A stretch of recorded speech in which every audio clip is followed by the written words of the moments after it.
Good afternoon everyone, কিরকম আছো সবাই? আশা করি সবাই ভালো আছো, আমিও মোটামুটি ভালো আছি। সো আজকে হলো সানডের মেনু তোমাদেরকে দেখিয়ে দিই। আজকে একটা স্পেশাল ডিশ রান্না করা হয়েছে, যেটা আমি কোনোদিন খাইনি। জানি না আমার হাজব্যান্ড আগত খেয়েছে কি না, কিন্তু আমি খাইনি। সো হাজব্যান্ড আজকে নিজে বানিয়েছে। আর কি আজকে রান্না হয়েছে সানডের মেনু তোমাদের সাথে শেয়ার করেছ। সবার প্রথমে ভাত হয়েছে, দেখো এখানে করেছি অরল ডাল, এই যে আলু রসুন টমেটো দিয়ে। আমার বরের এরকম খুবই ভালো লাগে। আজকে পেঁয়াজ সম্বাস মানে ফোড়নে পেঁয়াজ দিইনি, গোটা জিরে ফোড়ন দিয়ে ব্যাস। আমি ডাল যখন সিদ্ধ বসিয়েছি তখন এটাতে আলু এরকম করে কেটে সাথে টমেটো আর রসুন দিয়েছিলাম। এটা আমার বর খেতে এরকমভাবে খুবই ভালোবাসে। তার সাথে হয়েছে লাল শাক। বর খেয়েছে সকালে আজকে ভাত, তো এই যে এই শাক রয়েছে অল্প।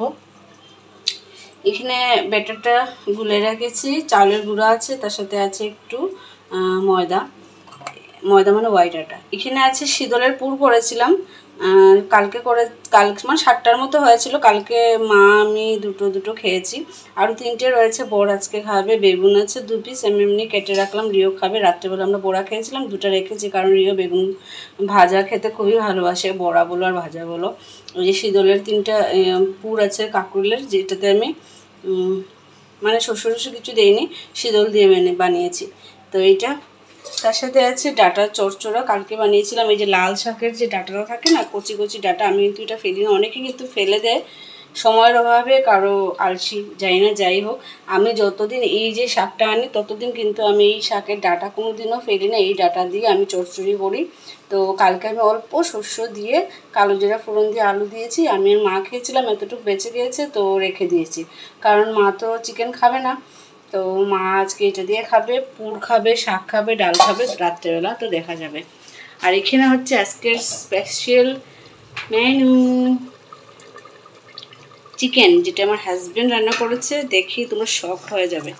এই যে দেখো কালো চিকেন। তোমরা এখন ভাববে এটা আবার কি ধরনের চিকেন রান্না হয়েছে।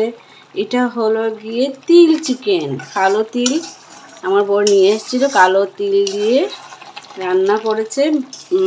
রেসিপিটা আমি শেয়ার করিনি, তোমরা কোনোদিন যদি কেউ খেয়ে থাকো বলবে, আর যারা খাওনি খেতে ইচ্ছুক আমাকে বলো, আমি তোমাদেরকে রেসিপিটা শেয়ার করে দেবো।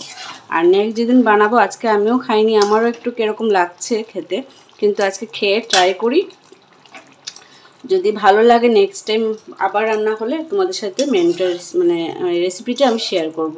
এই যে এরকম কষা কষা, বেশি ঝোল করলে ভালো লাগে না। এই যে এরকম কষা কষা হয়েছে, দেখতে তো ভালোই লাগছে, কিন্তু কালারটা কালো, তাই একটু কীরকম লাগছে, কিন্তু খেতে তো দারুণ হয়েছে। আমি অল্প টেস্ট করেছিলাম। আর এই যে বাচ্চাদের, বাবা একটু ধরবে না, ভাজা হয়নি। এই যে বাচ্চাদের স্নান ফান শেষ, এখন ওদেরকে খাওয়া দেবো, বাস এইটাই রান্না। তো চলো ঝটপট করে এখন কড়াইটা খালি করি, করে এই যে পুরগুলো ভেজে নেই, কারণ বড় খাবে এখন। মাম্মা আর রিও আর আমি আজকে সেম। এটা তিল চিকেন বাবা। সেদিন আমি এনেছিলাম সাদা তিল, কিন্তু বললো কালো তিল লাগবে, তো আবার কালো তিল নিয়ে এসছে। ওইটা আবার গ্রিন না ব্ল্যাক, এটা তিল দিয়ে করছে, অনেক টেস্টি করে।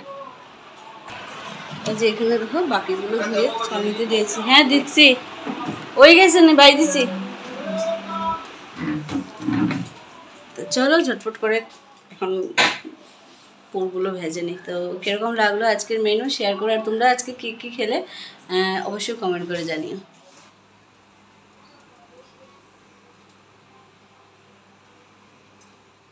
সকাল থেকে দুপুর হয়ে গেল, অল্প মনে ছিল না যে একটু ব্লগ শ্যুট করে, কিছু শ্যুট করতে পারিনি। তো যেহেতু সানডের মেনুটাই আজকে তোমাদের সাথে শেয়ার করলাম, কীরকম লাগলো জানিও। আর বড়াগুলো করে নিচ্ছি, কারণ এখন খাওয়ার টাইম হয়ে গেছে, মাও খেয়ে নেবে। আর সবাই একসাথেই খাই ম্যাক্সিমাম টাইম দুপুরবেলা, বর খায়, বাচ্চারা খায়, তারপর আমি আর শাশুড়ি মা খেয়ে নিই। ভিডিওটা যদি ভালো লাগে অবশ্যই লাইক করে দিও। চেষ্টা করব কালকে একটা ব্লগ দেওয়ার, দেখি কি হয়। তো চলো আজকের জন্য এতটুকুই, দেখা হচ্ছে আরেকটা নতুন ব্লগের সাথে।